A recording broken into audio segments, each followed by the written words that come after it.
Aqui quem fala é a Michele Góes, eu sou analista de investimentos e falo em nome dos colegas da Basf Previdência e da Credibasf. Olá, meu nome é Alexandre, também sou analista de investimentos. No módulo anterior, vocês ouviram um pouco sobre os impactos de ter uma vida financeira desorganizada na vida das pessoas. Pois é, nós vimos que eles não se limitam apenas aos termos práticos financeiros, mas que podem fazer muito mal emocionalmente. E por isso, nós preparamos um pequeno roteiro de como você pode organizar e melhorar a sua saúde financeira. Dinheiro não é tabu, mas as pessoas têm bastante restrições em falar de dinheiro. Um estudo do banco americano Wells Fargo aponta que falar sobre dinheiro é mais difícil que falar sobre morte, religião e política. Ou seja, dinheiro é um tema que incomoda as pessoas. Muitas vezes as pessoas estão endividadas, passando por dificuldades, mas elas não falam sobre isso. Portanto, o primeiro passo e mais difícil é encarar o problema, falar e refletir sobre ele para mudar a situação.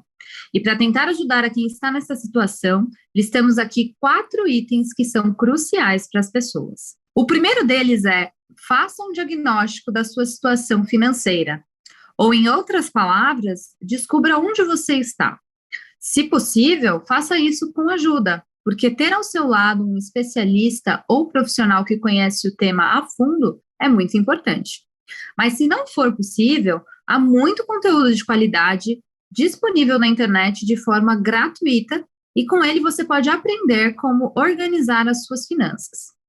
Mas o que é fazer esse diagnóstico?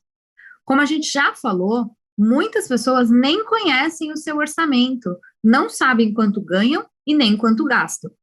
Fazer esse diagnóstico é o pontapé inicial. É preciso entender se você ganha mais do que gasta e te sobram recursos, ou se você gasta mais do que ganha e te faltam recursos.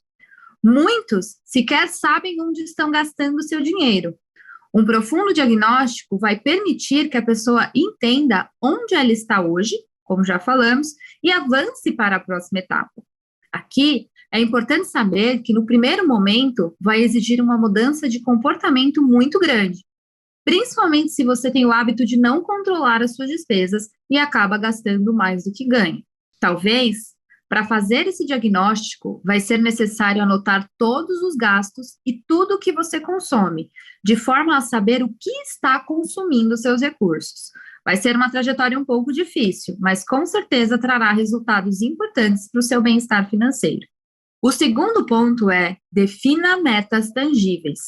Isso é importante, pois estabelecer metas não alcançáveis poderá gerar frustrações, novos gatilhos ou piorar ainda mais a sua situação. O caminho natural costuma ser primeiro organizar as finanças, depois fazer uma reserva de emergência e aí então passar a investir. Nessa etapa de definição de metas, você deve verificar quais gastos e despesas podem ser reduzidos e o que deve ser melhorado. É importante definir também um horizonte temporal para sair dessa situação. Por exemplo, a meta: quitar todas as dívidas nos próximos 12 meses. Então, você tem um tempo e tem um objetivo. E aí, então, você cria um orçamento que vai ser possível executar.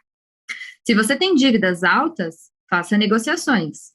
Se tem despesas excessivas, planeje quais são essenciais e quais você pode suspender. Se não está nessas situações, mas ainda não guarda dinheiro, defina o quanto você deseja guardar, e sempre com metas alcançáveis e bem definidas. Outro exemplo é que, se você tem dívidas, a sua primeira meta não vai ser um investidor. Você precisa definir essas etapas e alcançá-las uma de cada vez. A terceira dica é fazer uma reserva de emergência. Depois que você realizou o seu diagnóstico e definiu as suas metas, é muito importante pensar na reserva de emergência, pois é ela que vai te dar um colchão financeiro e garantirá que você não regrida nas etapas anteriores. O montante da reserva de emergência pode variar de acordo com o perfil de cada pessoa. Os mais conservadores podem ter até 12 meses de gastos essenciais guardados. Já existem pessoas que se sentem mais confortáveis com apenas 3 meses de gastos guardados. Isso vai variar muito de pessoa para pessoa, de perfil para perfil, e por isso é importante contar com a ajuda de um profissional, caso seja possível. A sua reserva, essencialmente, deve estar disponível para retiradas a qualquer momento e investidas, pelo menos, para remunerar o CDI. Assim, o seu recurso terá o poder aquisitivo preservado. E, por último, o quarto ponto é investir. Se você já passou por todas as etapas anteriores e a sua vida financeira está organizada, aí sim você poderá começar a investir. E existem diferentes mecanismos e possibilidades de investimentos, também de acordo com as metas e objetivos definidas. Nós teremos um módulo inteirinho para falar de investimentos, mas queremos pontuar aqui alguns pontos de atenção quando o assunto é investir. Tome cuidado com os gatilhos e atalhos. Quando falamos de mudança no patamar de uma pessoa endividada para uma pessoa investidora, se trata de uma mudança comportamental acima de qualquer coisa. Nesse contexto, a pessoa deve tomar cuidado com esses gatilhos e atalhos, pois poderão atrapalhar o processo.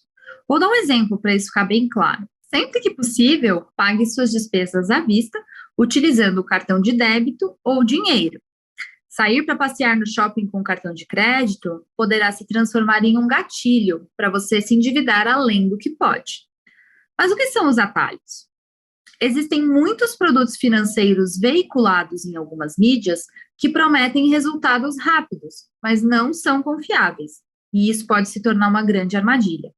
Às vezes, na ânsia de você querer ter um resultado rápido, uma reserva financeira alta, mais recursos investidos, acaba acreditando em rentabilidades que são irreais. Produtos que prometem retornos de 3% ao dia ou ao mês, desconfie. Se você procurar produtos sérios, verá que as expectativas de retorno são bem mais conservadoras. Outro ponto que vale destacar é que não existe rentabilidade garantida. E perder dinheiro com essas armadilhas pode fazer você regredir, se endividar e retroceder nas etapas que nós já falamos. E por último, faça do controle financeiro uma rotina. Cuidar das suas finanças deve ser parte do seu dia a dia. E para isso, é importante que seja fácil, que não se torne um outro problema, um novo problema. Deve ser um facilitador, principalmente quando se está no processo de transição. Novos hábitos financeiros precisam ser criados. Você pode adotar essa rotina através de práticas simples, como anotar todos os seus gastos em qualquer que seja a ferramenta.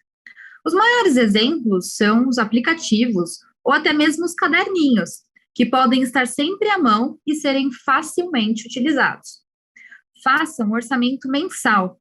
Separe e destine para cada despesa um limite de gastos. Sendo assim, sempre que você estiver próximo a esse limite, saberá que não poderá mais gastar, pelo menos naquele mês. Na internet, você encontra também sites que te auxiliam em cálculos financeiros, para comparar, por exemplo, o custo de dívidas, projetar investimentos, simular outras operações financeiras. Mas a lição mais importante é: crie esse hábito. Faça do controle financeiro uma parte crucial da sua rotina, mas é claro, sem fazer dela um novo problema. Algumas pessoas questionam se é necessário anotar cada centavo do que se gasta, e a resposta é: depende de qual etapa financeira você se encontra. Se você está realizando o diagnóstico, passa a ser imprescindível, pois vai demonstrar quais gastos estão consumindo seus recursos. Porém, se você já se organizou financeiramente, já fez um orçamento mensal, você pode simplesmente anotar a destinação dos recursos. Então, vamos recapitular os pontos abordados pela Michelle. Fiz o meu diagnóstico, defini metas tangíveis, mudei o meu comportamento financeiro, passei de devedor para investidor e estabeleci uma rotina de controle financeiro. Mas existe um ponto que é determinante nesse processo, que é o fator tempo. Muitas vezes as pessoas focam em longevidade, né, e olham apenas para as questões relacionadas à saúde, né, como atividade física, se alimentar bem, dormir bem ou até praticar yoga. Mas não adianta chegar forte, saudável lá na frente se você não tem os recursos necessários para você manter esse bem-estar de forma duradoura. Tá? Então, o tempo ele é o maior aliado quando o tema é saúde financeira. Ou seja, Quanto antes você começar, melhor preparado você estará lá na frente. Até aqui, a gente falou de organização das finanças, né? É como você fazer isso, né? Você ter uma reserva de emergência, mas é fundamental a gente pensar em investir para o futuro. Então, trouxemos um exemplo aqui para a gente demonstrar como é importante o tempo nos investimentos. Então, vamos pensar em uma linha do tempo. Começamos a trabalhar aos 22 até os 65 anos, que hoje, em média, esse é o tempo economicamente ativo das pessoas. Tá?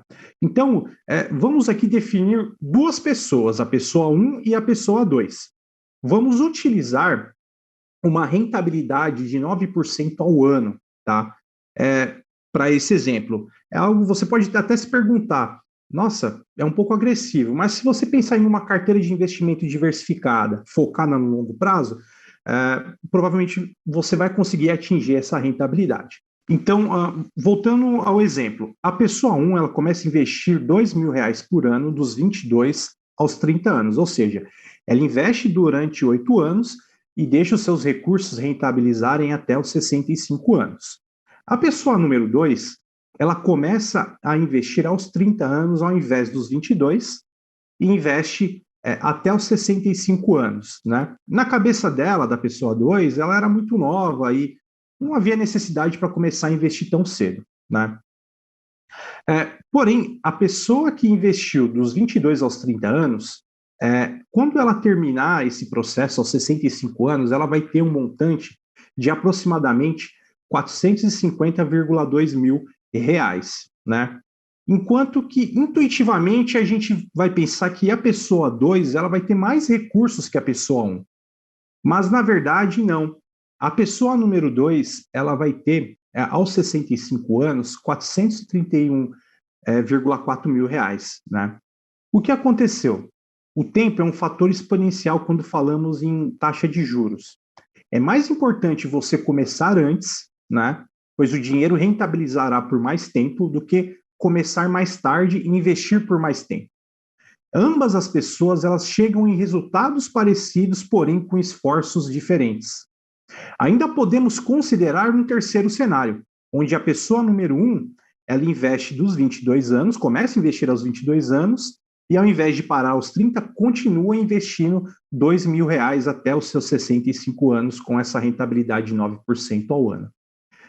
O resultado disso é que se a pessoa número 1 ela não para de investir, aos 65 anos ela vai ter praticamente o dobro, né? Ela teria aproximadamente aí R$880 mil, né?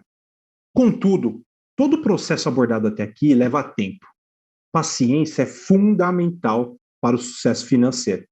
Lembre-se sempre de uma frase do investidor americano Warren Buffett: o mercado financeiro é uma máquina que transfere dinheiro dos impacientes para os pacientes. Para a sua jornada financeira, conte sempre com a Credibasto e a Basto Previdência. Muito obrigado a todos pela atenção. Ficamos à disposição para esclarecimento de dúvidas. E vale lembrar, este conteúdo ficará disponível no YouTube e a gente também abre agora o nosso game de perguntas e respostas, que ficará também disponível até o dia 12/9. Muito obrigado. BASF. We create chemistry.